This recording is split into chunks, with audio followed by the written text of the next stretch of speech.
Hello folks, this is lecture 13. It's actually everything we already know, but we'll look into more complicated versions. So we'll look at understanding how to measure potential and current, which we touched base here and there. Understanding powers, also we touched base here and there, and solving more complex circuits, which will be mix of series and parallel circuits. We've seen in the labs, we've been talking about this already. How to measure current is through ammeter, and using an ammeter, we should make sure that the current we are measuring should pass through our device. Ammeters actually has very low resistance, so current easily passes through them. Ideally zero resistance, but of course they will have a very, very weak resistance. Zero is not possible. And the current I'm measuring, if I want to measure the current passing through this R resistance here, I have to put my ammeter in series to it, so the current is passing through. And for potential, I have to put my voltmeter parallel to whosever potential difference I'm measuring. And ideally, resistances in voltmeters are very high, so nobody wants to go along this high resistance, no current, and very weak current passes and measures the potential difference across. So overall, the system, the circuit will not be affected by the device I'm putting in. And perhaps you will see, you've seen in the lab that you are warned against putting your potential difference measuring device or voltmeter in series. Since it has a high resistance, it will stop the current in the system, and it also could cause harm to your device, so we don't want to do that. That's the main idea here. What does the voltmeter read here? Quick question. It's parallel. Whatever it's parallel, it reads that. It reads this value here. I'll call it delta V. And the parallel arms has the same potential difference. It also reads that. So it will read 6 volts. Whatever it is parallel to, that's what it measures. What does the ammeter read here? What we're gonna cause here is actually, we can try this in a FET simulation as well. Remember, this guy had low resistance, very, very low resistance, so it's like an empty wire, and if you connect it here, everybody will wants to go along it, and they will skip this guy. This will be out, and we will only have current, and the system will be actually broken. We'll have a short circuit. You will be draining your battery if you just connect it across a wire easily, because charges can move easily without doing anything. So nothing will happen here. We'll have a short circuit actually, and we'll break the circuit. The meter will fry. There isn't a lot about energy and power as well. We have energy in system. We have power. Power is energy per unit time. Repeating here, we learned in the first part of physics, rate of energy, transfer of energy per unit time. We will mainly focus on how to calculate power. One way is I times delta V, and our delta V is epsilon here. So power in a battery, current passing through it, times the potential difference across it. That's one way of calculating power. So this question has a battery, car battery has this much of potential difference across, and this much current is passing through it. What is the power? There isn't really much more we'll do with this. And the unit of power, as we learned in the energy section of this course in the first term, is watt. And here we found kilowatt.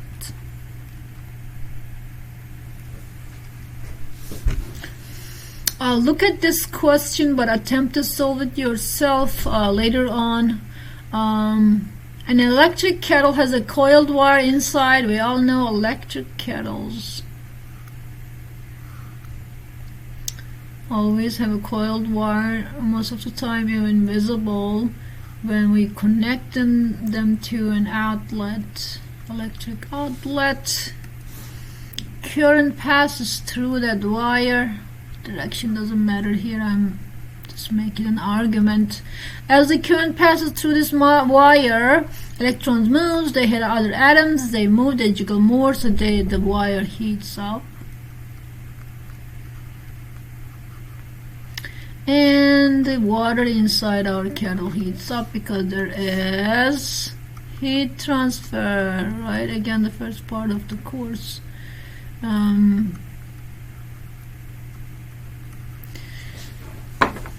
If we have a hotter object, higher temperature and lower temperature, when they are in contact, they exchange heat.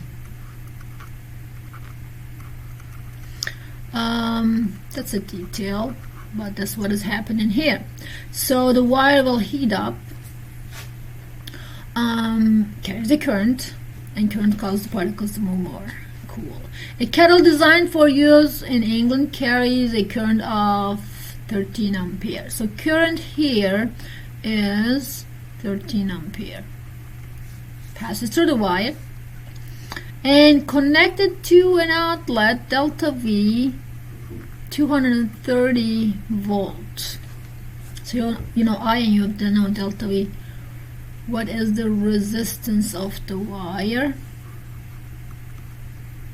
I will find this using Ohm's law. I'm going to start with the general version. Delta V over R is equal to I. I'm solving for R, so I'm going to rewrite it, switch those guys. R is equal to delta V over I, and get that R. Oops. Put in the numbers. That's all we need to do, and that's part A. Part B is asking what is the power dissipated when the kettle is running. I can go with I squared R after I have my R. Power can also be calculated I times delta V, Newton I times delta V, or delta V squared over R, all different versions of power. We should have a list of these somewhere, or no? Alright, so use either of these to calculate the power.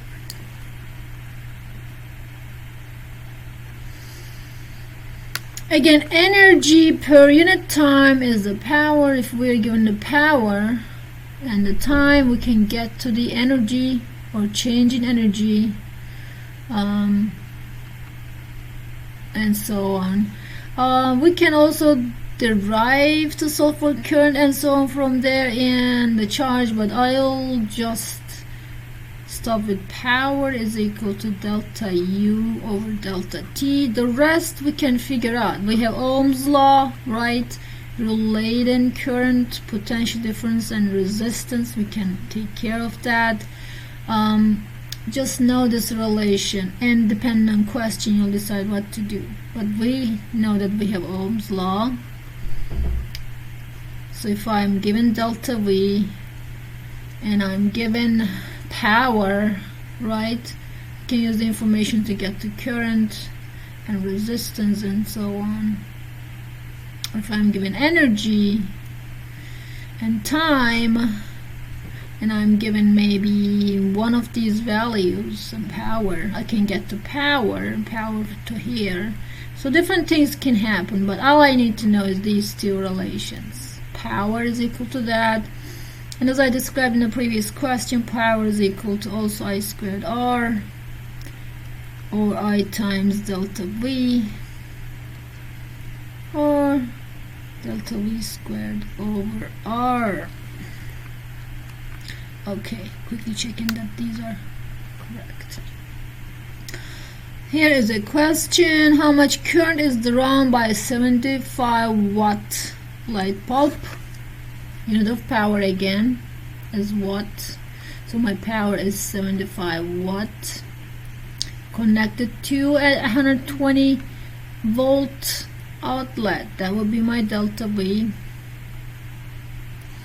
And I can use this version of power equation, I delta V, to solve for my I as it is done in here.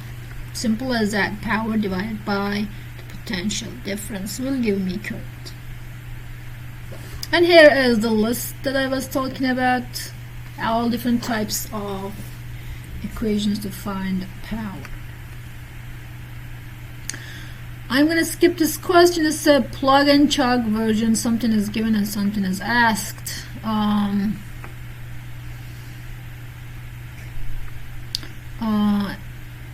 Please review these and ask me any questions. I'm trying to make this a shorter version of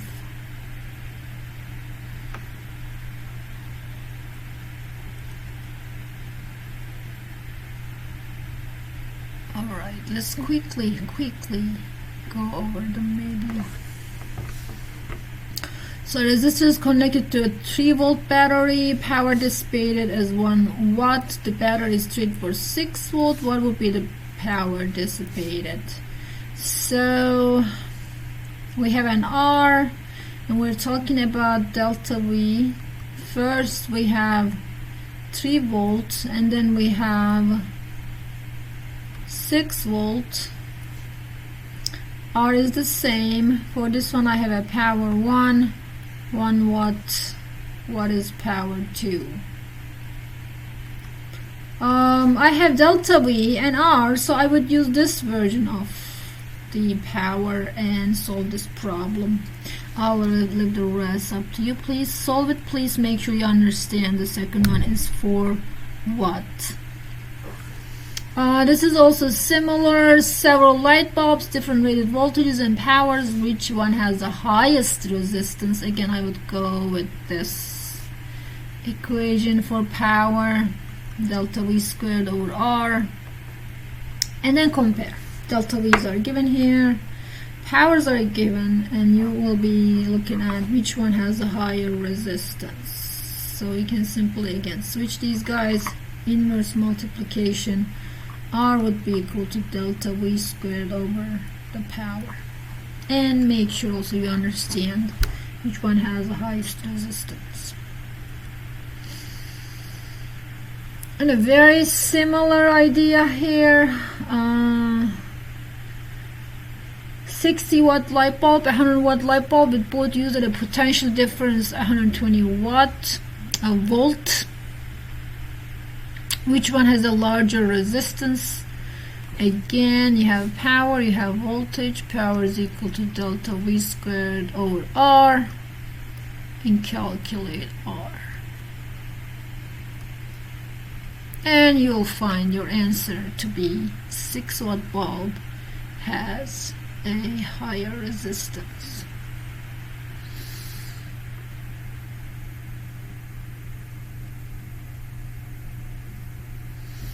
How much power is dissipated by a 60 watt light bulb when operated using a dimmer switch at 100 volt? Now, an important fact about the description of light bulbs' power is actually we are assuming that we connect them to a power supply in our homes, and it's generally 120 volt.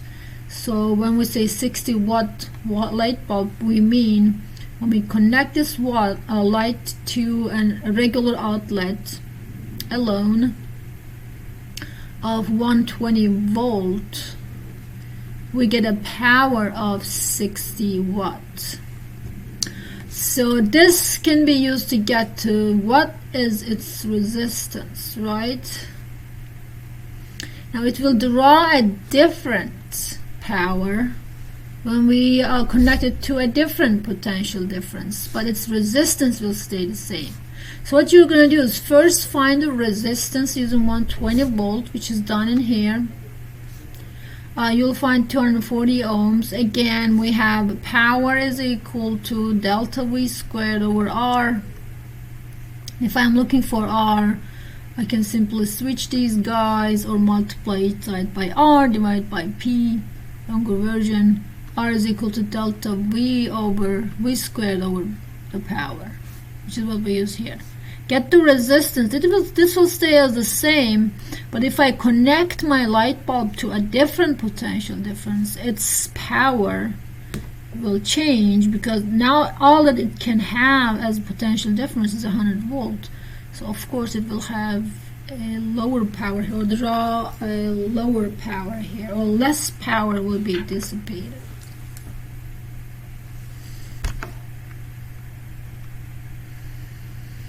And this one we will look through an example in LC.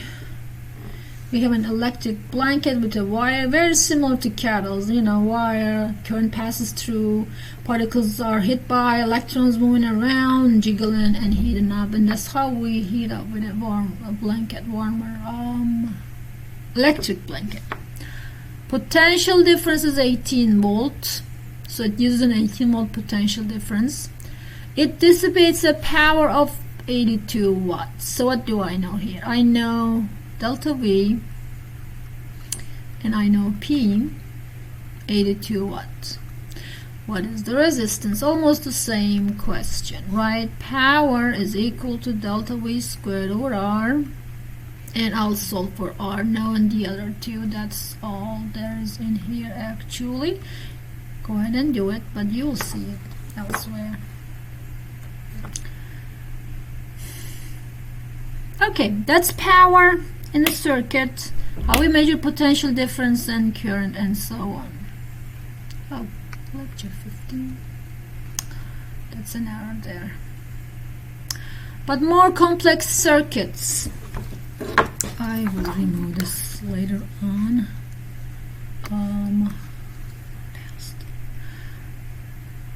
What we do if we have a circuit that is mixed, like this guy over here. We could be asked any question. We could be asked, what is the total current drawn from the power source? This will be our delta V total actually. And what we have to do is Ohm's law, I total is equal to delta V total divided by R equivalent.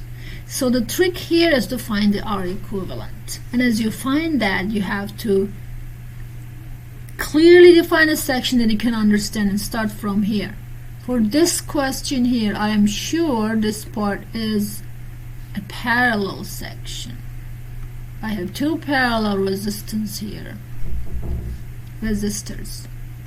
And I'll find this equivalence. I'll call this R equivalent 1.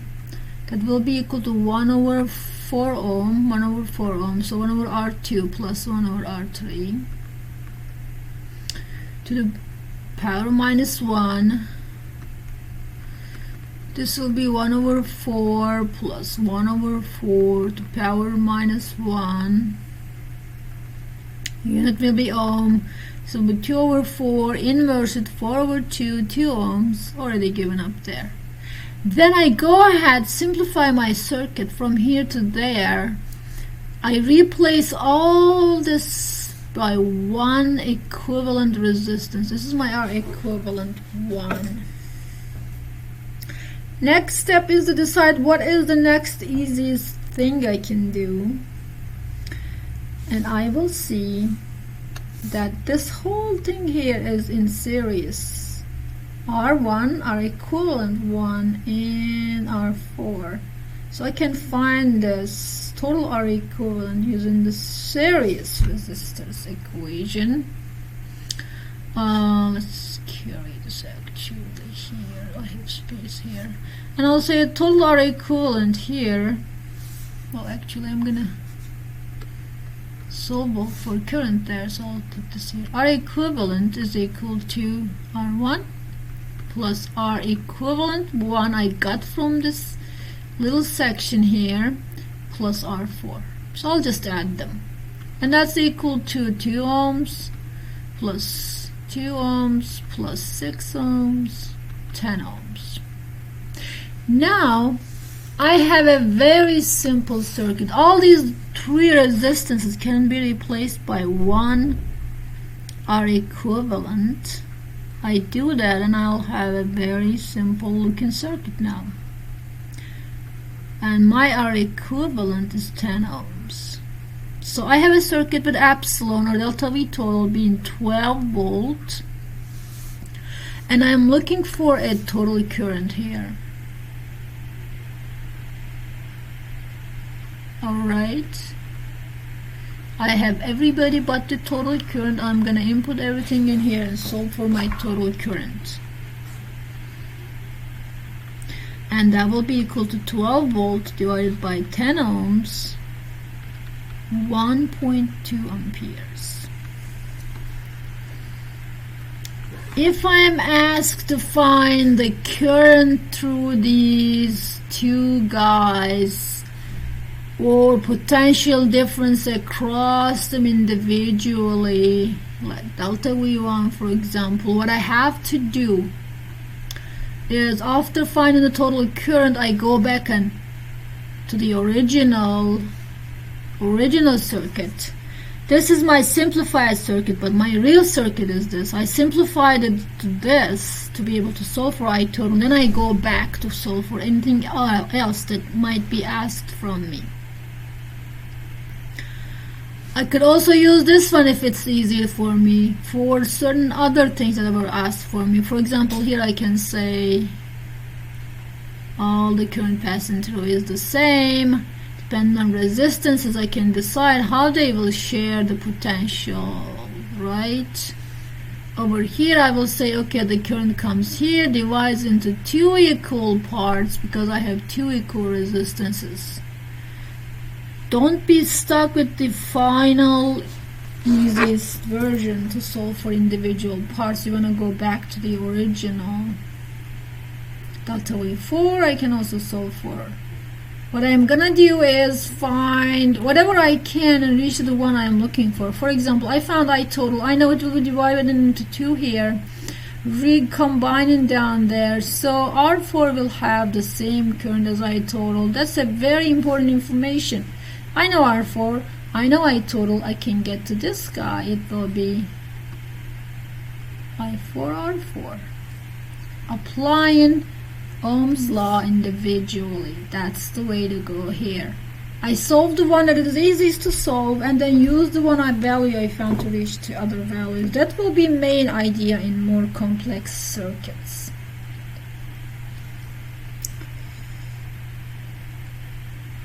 Alright, how does the brightnesses of bulbs change when a switch over here is closed? We've had two R's here. They were in series, so we'll have 2R. It will draw a current solved in here before we have epsilon over 2R. Total potential difference is epsilon, delta V total. And R equivalent was 2R. When we close the switch, we'll have two parallel resistors here. It will give us an R equivalent 1 of R over 2. Solution is already given, so I'm going a little fast here. And that will be in series with that guy. So when I open it, I'll have, when I simplify it, I'll have one light bulb here with R. And these two will be joined as an equivalent resistance of R over 2. A new current will be drawn. I can safely say that that current 2 or current after, let's call it the same, is larger because I'll have a lower resistance. It will be actually this guy here, R plus R over 2, 3 R over 2. So it will be larger than before. So when I close, how the brightness of A changes, it becomes brighter.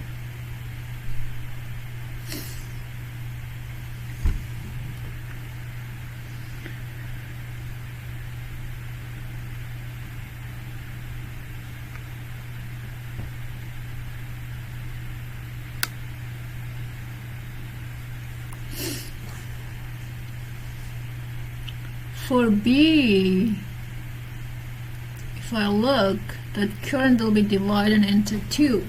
So B's brightness will be decreasing.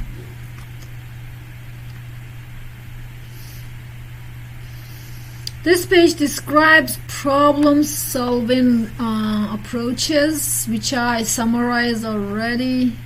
We look and solve the parts we can solve. Solve for partial or equivalent, I will say here. For example, for this one, I can easily solve this. They are parallel, I am sure. And then simplify circuit. So simplify the circuit and then solve again to reach the total or equivalent. This one is just 2 steps. When I do this part solve and simplify it, I replace this parallel part with another equivalent, then I clearly see these are in series, so those were parallel, solve for them. And then these are in series, then I'll reach to the total or equivalent. I'll actually call this R equivalent 1. This will be my final R equivalent, R1 plus R equivalent 1.